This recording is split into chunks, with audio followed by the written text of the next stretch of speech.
Assalamualaikum warahmatullahi wabarakatuh. Selamat pagi anak-anak. Bagaimana kabarnya hari ini? Ya, alhamdulillah ya. Semoga rahmat, nikmat, taufik hidayah dari Allah Subhanahu wa taala senantiasa terlimpahkan kepada kita semua sehingga kita tetap dapat menjalani aktivitas kegiatan sehari-hari dengan lancar, tiada halangan suatu apapun, terutama di dalam melaksanakan kegiatan pembelajaran ini.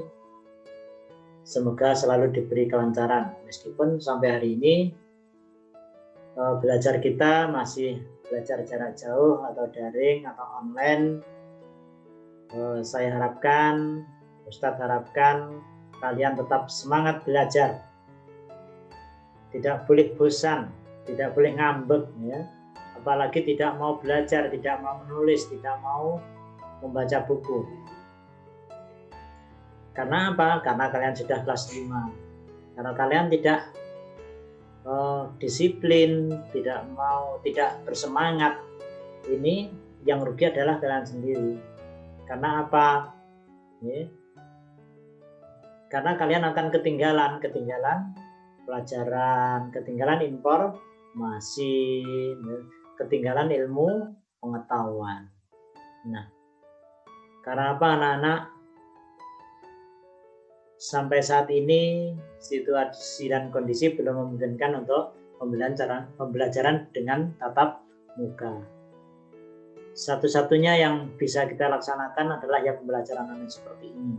Ustadz mempunyai kewajiban untuk menyampaikan ilmu, untuk membimbing kalian, seperti secara daring, secara online ini.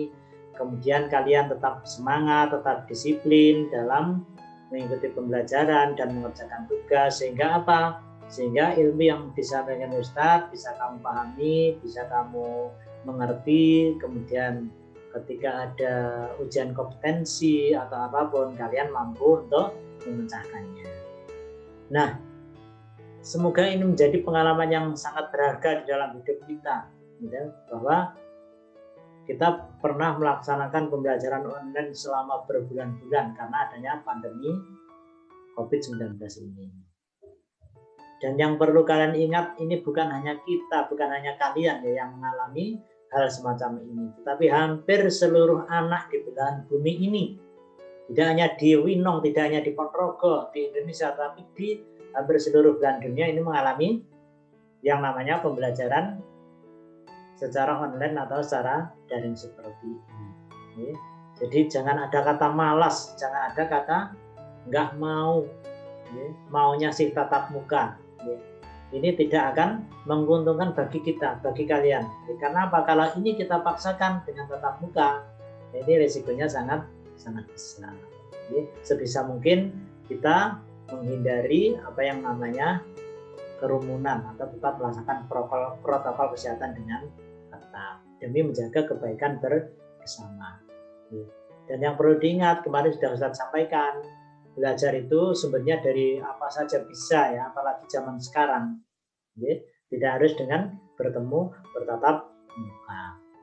Saya kira itu mukadimahnya. Nah, anak-anakku kelas 5 yang saya sayangi dan saya banggakan, untuk hari ini materinya pelajaran kita adalah IPA. Kita akan membahas pengaruh kalor terhadap suhu dan wujud benda. Melanjutkan materi minggu yang lalu. Masih ingat ya, kalor itu apa? Kalor itu adalah apa? Panas. Suhu itu apa? Suhu itu adalah tingkat kepanasan dari suatu benda tersebut. Nah, apa sih pengaruh kalor terhadap suhu dan wujud benda itu? Kita lihat tayangan berikut ini. Ini dia. Pengaruh kalor terhadap suhu benda. Ini mestinya suhu dan wujud benda ya, tapi nggak apa-apa, nanti kamu lengkapi. Ini kamu tambahi dengan pengaruh kalor terhadap suhu dan wujud benda. Nah, yang pertama, pengaruh kalor terhadap suhu benda.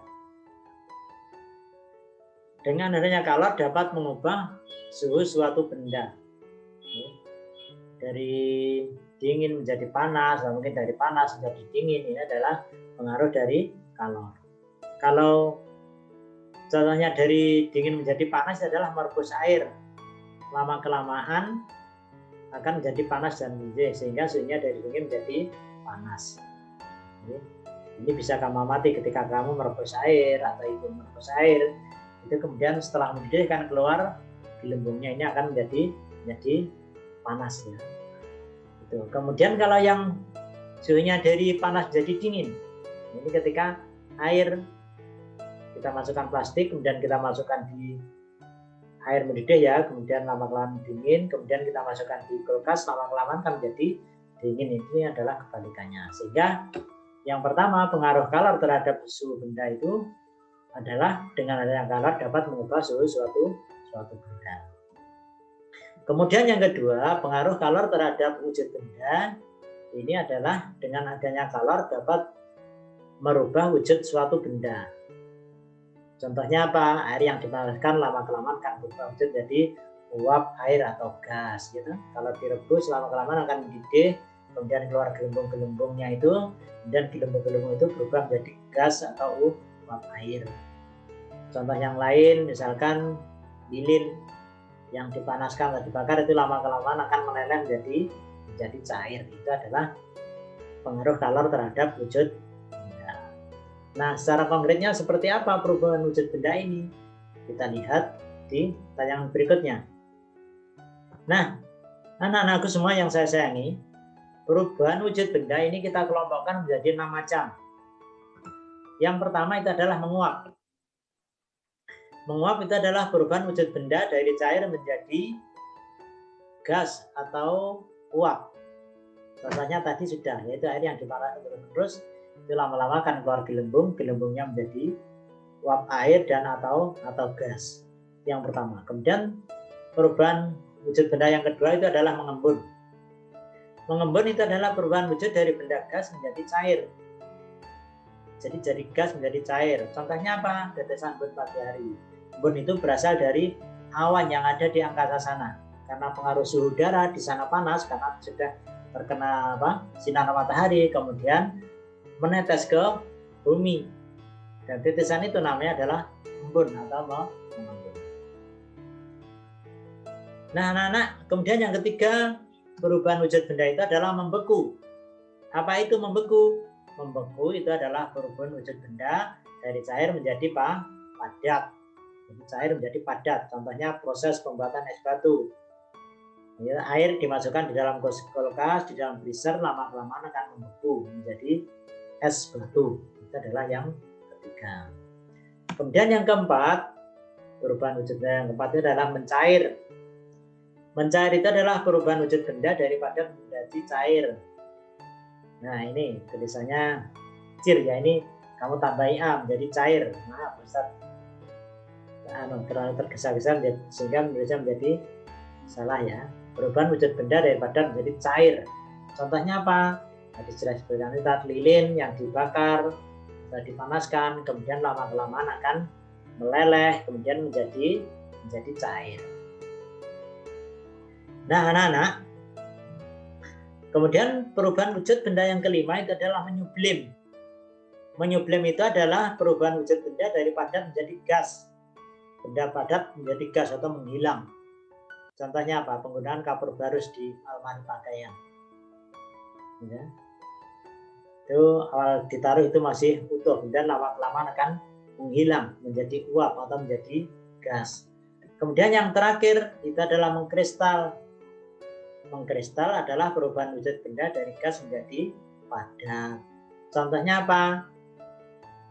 Dulu sebelum kita mengenal sepeda motor yang pantat, yang sekarang nggak pakai oli samping, yang dulu motor itu kan pakai oli samping. Ketika mesin dihidupkan itu akan mengeluarkan asap. Asap ini lama-kelamaan yang menempel di knalpot ini akan berubah menjadi butiran hitam-hitam yang mengeras. Inilah yang namanya yang disebut dengan proses pengkristalan atau mengkristal. Nah, itu anak-anak perubahan wujud benda yang perlu kalian ketahui. Nah, tayangan berikut ini adalah contoh konkretnya. Kita sajikan gambarnya ya. Contoh perubahan wujud benda. Ini yang pertama adalah menguap. Apa contohnya? Ini. Ketika kalian mencuci pakaian, ya ibu mencucikan kalian mencuci pakaian, itu kan basah. Kemudian kita jemur di pengeringan, terkena sinar matahari, kemudian pakaian yang basah tadi lama-kelamaan akan mengering. Ini terjadi penguapan air. Kemudian yang kedua, mengembun. Nah, tadi sudah ya, tetesan embun di pagi hari. Embun ini kan berasal dari awan atau asap atau gas yang ada di angkasa karena terkena panas sinar matahari, kemudian tetes. Biasanya banyak di pagi hari menetes ke bumi, kemudian berubah menjadi embun. Ini yang namanya mengembun. Kemudian contoh yang ketiga, membeku. Nah ini membuat es batu. Kemudian contoh yang keempat, mencair. Tadi lilin yang dibakar atau dipanaskan lama-kelamaan akan meleleh, mencair menjadi air ya, mengalir. Kemudian contoh yang kelima, menyublim. Ini kapur barus ditaruh di almari pakaian, lama-lama menguap habis menjadi gas yang baunya memenuhi ruangan di dalam almari tersebut. Kemudian yang terakhir adalah mengkristal. Tadi asap ini knalpot motor lama-kelamaan itu akan menempel di dinding-dinding dan itu berubah menjadi hitam, mengeras, itu namanya mengkristal. Nah, anak-anakku yang saya sayangi dan saya banggakan, saya kira itu untuk materi IPA hari ini.